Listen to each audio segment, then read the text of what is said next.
Today we are cooking Costa Rican Gallo Pinto.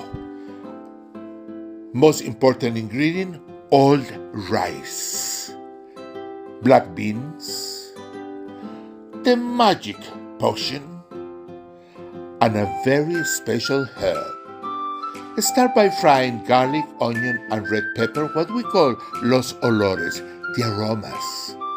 Then add the old rice, the black beans, black please, black,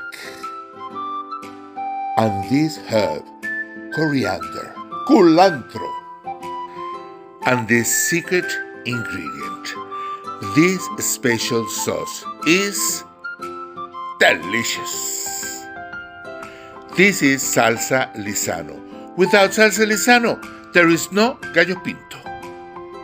It's a Costa Rican sauce that is supposed to be like English brown sauce or Worcester sauce, but it gives a special flavor, and look at the color that gives to the rice. This is ready to dish out.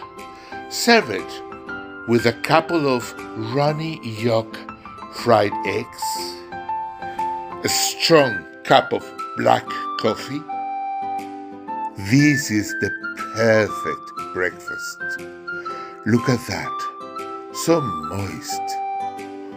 I tell you, this dish just takes me home. Gallo Pinto, a lo tico.